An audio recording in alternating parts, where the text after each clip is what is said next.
fishing, but the ice and snow's got you slowed down. Stick around. I got some ideas that'll keep you geared to your fishing even in the crappy weather.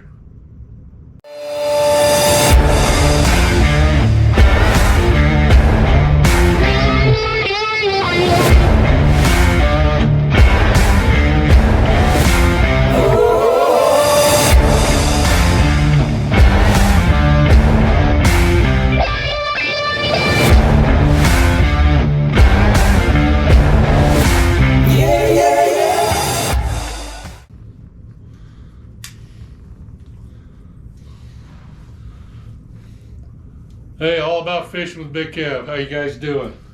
Hey, like and subscribe to the channel. I'd love to have you. And hopefully we can talk to you a little bit this evening about what to do to keep that fishing spirit. Hey, we're here in Kansas. We've had a 13-inch snow. We got 8-inch ice. Then we had another week of 2-inch snow, 2.5, 3-inch snow. Now they're forecasting another 10+ inch snow next week with highs in the 8 degrees, 6 degrees with the wind chills -20. And man, I want to get out on the water and I'm just bummed out about it. But I want to tell you some things you can do to keep your fishing spirits up, keep you in the mood for fishing. And when that point of time comes to when you can get on the water, get out there fishing, you're ready to go. So I drug out, when I put in the wintertime, I'll take my reels, pull them off my rods, pull the line off, get all new line on some of them I won't. Crappie reels I probably won't touch line. My trolling reels I'll change out, my bass reels I'll change out. But it's a good time to go through your reels. When you're snowed in and the weather's just nasty, go through your reels. Check your line, you know, the age of your line. Like I told you before, put on the foot of your reel the line you have on it and the date so you know what age it is. And you know what size of line it is. And that gives you a good idea to kind of keep track of that, because you got this much stuff laying around, you lose track of which one you spooled up, which one needs spooled up, and so forth. Here's another interesting thing that a buddy of mine showed me. On these spinning reels, he had an article about once you get the line on these, get a bowl of hot water, not boiling water, but hot water. Take the spool off and take the spool and set it in that bowl of hot water. I don't know, 3 or 4 or 5 minutes. Just let it sit there. Don't worry about it. Walk away. But the idea behind it is to take the line, the memory of the monofilament line, by heating it up like that, it retames it to the spool that it's on. And I seen that after he sent it to me, and so I kind of researched it a little bit. And that's something that's been out there for a while, so some of you might be doing that. I'll try it this year. What can it hurt? And just thought that would be a neat way to get the memory geared towards the spool that it's on by heating up that monofilament. You don't want to use boiling water because it'll ruin the integrity of the line. So while you're snowed in and dealing with all the inclement weather and the wind chills and everything, if you're not out there breaking ice and trying to fish, take that time to go through your reels, change your line, make sure you know everything's in working order, lube them if they need lubed, clean them up, just get the dirt and the stuff off of them, put a little oil on them, and just get them ready for the next season. Another thing to do is take your rods and go through the reel seat where the reel sits. Make sure everything's working. Make sure it tightens down. Make sure your handle's in good shape. It's not loose. Make sure there's nothing really wrong with the rod. Check your guides. Some of them might be bent. Some of them might be damaged. I had a brother-in-law taught me a trick by taking a cotton ball, like for makeup or whatever, a cotton ball, and push it through your eyes, and just push it through and pull it out. And if a little bit of cotton snags on it, then you know you got a rough spot in your eye or your rod, and then you can address that so your line doesn't get caught on it and either cut your line or cause you problems with casting. But check your guides, check your rods. If it's a two-piece like this one, make sure it sets in tight, and just make sure everything's, in working condition. The tips are good, and that'll save you a little more headaches on the, when you go out fishing. And just making sure your rods are good, make sure your reels are good, your line's good. I don't know how many of you fish with these bait casters, but after a couple of times you bird nest it, it's going to be time to change that line out, because this stuff really, bird nesting really confuses that line. We talk about memory of monofilament. See how that took the shape of that reel.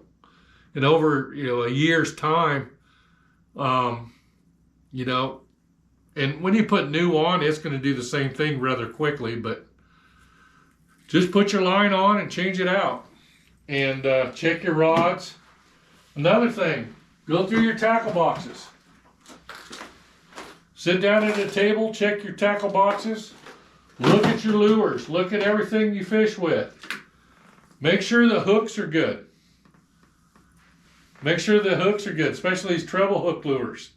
A lot of these will get bent. You snag a rock and straighten it out or bend it. Make sure these are good. Make sure where your hooks attach to the lure are solid. Make sure where you tie the line on is in good shape, not rusted out or loose. Just go through them and check out your lures and make sure they're in good shape. That way when you grab something, it's ready to roll. I know a lot of you out there have tackle sleeves or a tackle box that's probably got plastics melted into the bottom from the heat of the summer. Why go into the next fishing season with that crap in your box? Empty them out, wipe them out, clean them out, scrape them out, reorganize. You'll find stuff you thought you lost. You'll get all your good lures. You'll get the bad ones out or repaired. You might have some bit spinners. Treble hooks is a big one. I've even thrown some these H&H spinners. I use these all the time. And one of the downfalls to these lures is that where the hook, see there's one right there in my tackle box right now that doesn't have a hook in it. The hook goes right there. The hook goes right there in that eye. But I grabbed that out of the box with that skirt on there thinking it's already hooked up, tie it on, throw it out there, get hit after hit after hit, and I'd hooking it and wondering why I'm not catching any fish. Well, that's because that hook's gone. Luckily, H&H sells replacement hooks. So I need to go through these and check them. So there's always something to do with that bad weather coming on. So whether it's your poles, your reels, your lures, your tackle, make sure it's 100% ready for that first day on the water. When I first got my boat, and I did a video on this, when I bought my boat brand new in 22, I put everything but Bass Pro's store in my boat. I mean, everything I owned. And I get on the water, and about halfway through the summer, I realized I haven't touched 99% of it. And so I started categorizing my tackle according to where I was fishing. So all these lakes in Kansas, pretty much fishing the same species, I kind of weeded out some tackle, weeded out a lot of weight in my boat, made some room in my boat. But better yet, I eliminated a lot of tackle that I never used and was carrying around, getting beat around on the water. So I've made 2 sets of tackle, one for the Kansas lakes, and then if I go farther south, Texas, Oklahoma, fishing largemouth and that, then I'll change it out. No, instead of dragging blue cat bait down there, excuse me, put more largemouth stuff in there, smallmouth stuff, crappie stuff. So that helped me out by getting my tackle organized. So hopefully these pointers will help you. I was talking to a buddy of mine. He says, man, is any lake open? I want to go fishing. Yeah, I want to go fishing too. Any water open? We're asking around. 8-inch ice, 8-inch ice. We're not getting out. Man, the itch is there. I'm just trying to calm that itch down a little bit to where you can play around. If you got an empty room, you can build you a little fishing room or a workbench somewhere, or just sit on the couch and do it. But just somewhere where you can sit down and lay it out, work on it, get it organized. It'll help with that itch. And the time will pass because the weather's going to straighten out eventually. I'm figuring the way the weather's been going in Kansas, I think about July we'll have the ice melted. So that's a joke. But no, just go through your gear, kind of massage that itch a little bit, and that'll get you through these bad days. So hey, all about fishing with Big Kev. Hopefully this will help you out and give you a few things you can do with what you got to work with. And being organized will sure help you out the first day you get out there. So looking forward to seeing you on the water whenever this crap clears up. And hopefully these ideas will help you out. Tie lines, everyone. Take care. Stay safe.